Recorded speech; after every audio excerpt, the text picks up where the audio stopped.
Hi guys, happy Wednesday. Hope you're doing well. Actually today's Tuesday. I'm recording it for tomorrow. It's absolutely beautiful out, so I absolutely hope you're enjoying this weather. Okay, so we got the Salamanders lab coming on. We're coming to the end of understanding speciation. Do you get it? I'm hoping you do. It's so simple. That's why I love evolution. It's so simple. Okay, so what I'd like to do with you guys today is I would like to go over the salamander lab, make sure we're all on the same page with that.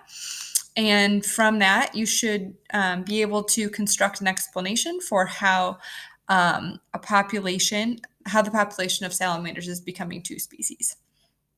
So for this, I'd like you to complete a digital model, and I'll walk you through how to do that. But first, I got McDougall's lab up here, and I'm going to walk through it with you. Okay, so let me scroll up just a little bit. First of all, her distribution of salamanders looks right. So it should look something like this. And kind of the pattern that you're going to notice is what I hope you notice is that over here on the, where's my highlighter? Click on this. Over here on the east side, you see mainly darker adaptations show up. And then over here, you see red adaptations show up in the salamanders. Okay, so that looks good. If I could look at her answers, number 1, she noticed darker colors. Number 2, this one, she's really smart. Okay, where did the red mutation come from? It came from just a random mutation in the original population. Didn't just show up out of nowhere. It came as it was born that way. Okay, it was a random mutation that showed up. So she's right on. A mutation from one of the offspring of the black ones. Okay, number 3, how might the dark color be an adaptation? She's saying maybe it helps them blend in from predators, so camouflage. What pattern do you notice on the west side? I hope that you notice that they were red and spotted. Number 5, most students don't really know why they're red. The most common answers are, it's on the coast, so maybe there's sand, so maybe it blends in with sand. These are salamanders, folks. They have to keep moist, so no. So most students are like, blends in with something over there. So you don't really know at this point. Okay, but we'll come back to that one. What type of selection is going on? Disruptive, because you have 2 different traits. On one side, you have the black color being selected for, and the other side, you have the red color being selected for. The teal color up on our map, very good, McDougall. You would predict that they are, something along these lines, the reddish color. And then,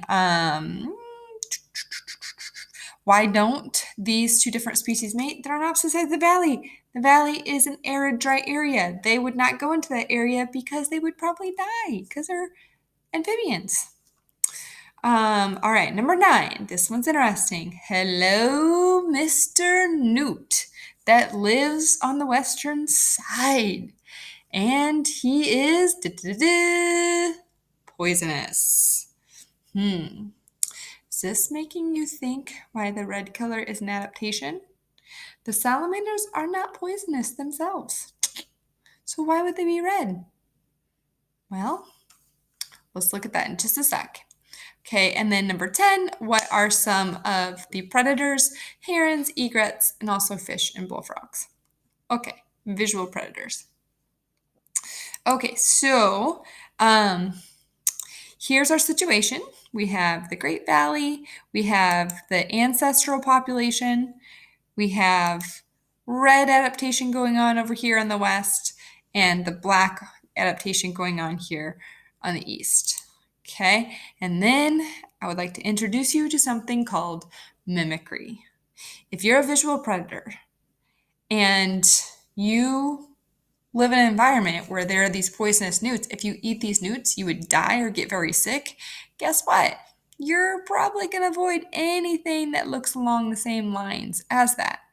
So if you happen to have this color, you happen to look like the poisonous newts. So mimicry is something in biology that refers to a plant or animal evolving to take on the appearance of another species. And this process is common in insects and snakes. It's worth a moment to just look at some common mimics. Here's the monarch butterfly, poisonous.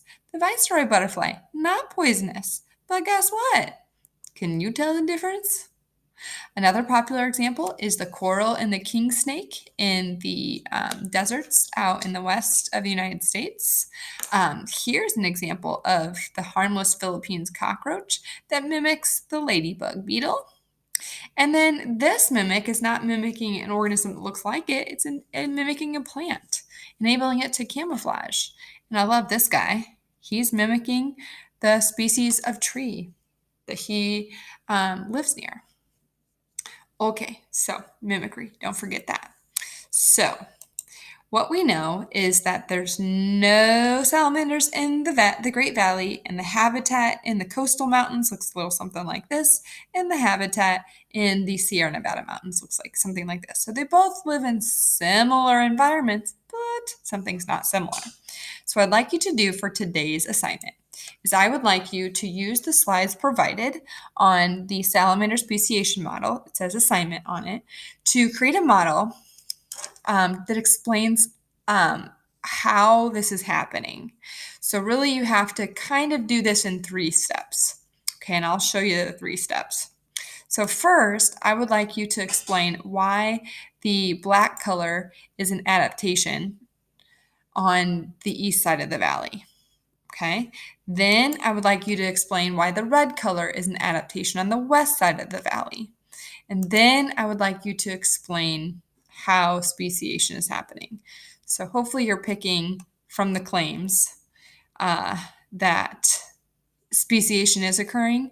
It'll be interesting to see whether you think that they're becoming new species or if they are new species. Doesn't really matter which one of those two you pick, just the fact that you know that this is a speciation event occurring. Okay, so these models. I want to show you what I don't want you to do. This would be an example of a model from our pocket mice. And this student is attempting to draw a digital picture showing why black is an adaptation. This is not a good model because black doesn't look like an adaptation here. They lack showing the environment. So how could you make a better model of this? Make sure that if you're saying black helps it to blend in, you have it in a black background. So this would be a much better model. Okay, so in your models, you can see the requirements with the things to address slide, but I would like you to do a digital picture of the model and then caption it, explain what's happening. And then do a digital picture, caption it, digital picture, caption it. And hopefully with those 3 pictures, you can explain how this original population here has evolved into 2 separate species when these 2 populations encounter each other down here. Now, to help you do this, I would like to show you a little video which I need to pull up. So let me pause this for just a second so I can grab the video. Thought I had it on here. Apparently I don't. Come on, pause button. Pause. Okay, now I got that video pulled back up. So before I show you the video, what are your initial thoughts for why the red salamander and the black salamander are, even though they do come back together down here at the end of the valley, so you would have a red salamander interacting with a black salamander, why do you think they're maybe separate species? So you're thinking maybe, here's the answer that I would expect you to say at this point. I would think maybe they have different, maybe they're behaviorally separated. Maybe they have different reproductive rituals. Maybe one dances and one doesn't. Maybe they have different behaviors and they feed on different things, and therefore they don't like to hang out with an organism that doesn't feed. Maybe they lay eggs at different times of year. Maybe it's not geographical here because they do come back together. So it might have been geographical up here, but down here it can't be geographical. Maybe you think that they mate, but when they mate, their offspring doesn't survive. All right, let's watch the rest of this video to figure out what is actually going on.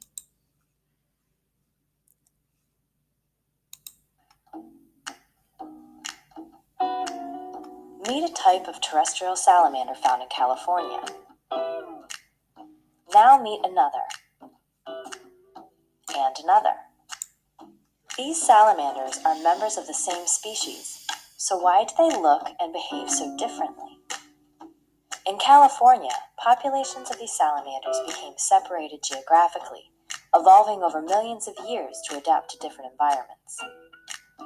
They've changed so much that they are on their way to becoming entirely separate species. David Wake of the University of California, Berkeley explains.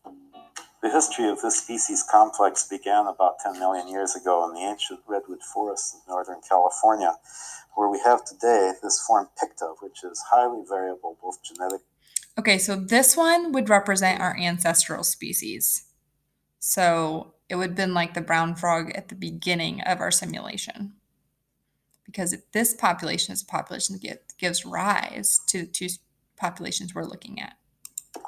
And in terms of coloration, there were two migratory routes followed by animals as they moved into Southern California. One along the Sierra Nevada mountain chain, where animals moved into the forest region, the other along the coastal mountains.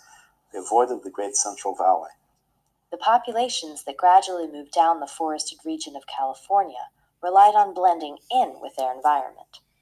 Animals with good camouflage tended to survive more and produce offspring with similar traits.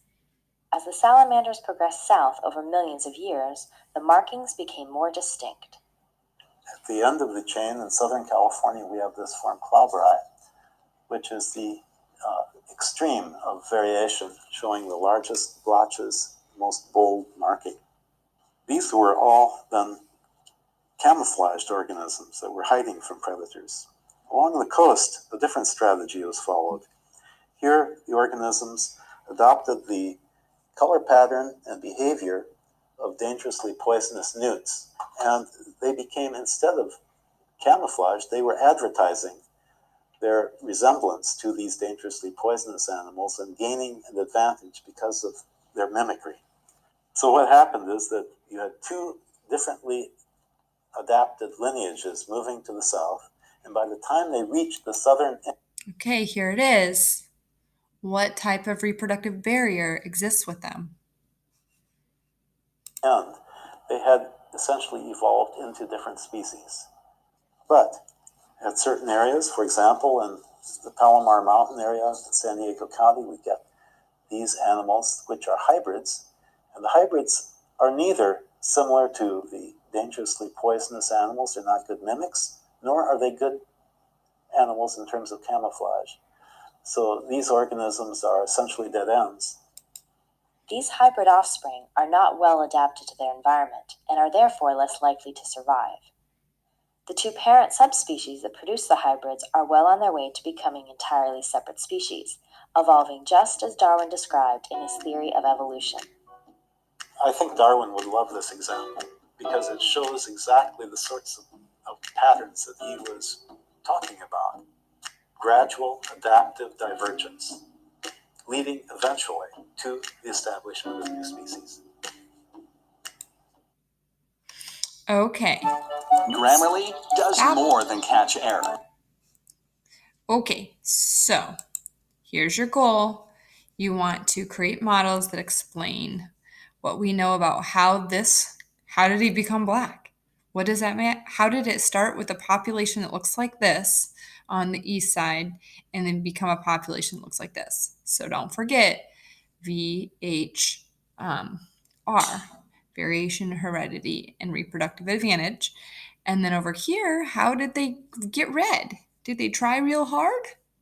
How did they start with a population that looks like this and turn into a population that looks like this? Okay, that's what you're trying to explain in your models. And then down here, why are these separate species? What type of reproductive barrier do they have? All right, the due date for this will be on Thursday. Email me if you have questions. Good luck. And also, you can work in pairs on this. And if you'd like to go back and change in your answers on yesterday's lab, feel free to. All right, signing off for now. I'm going to go outside. It's gorgeous. Have a great day. Bye.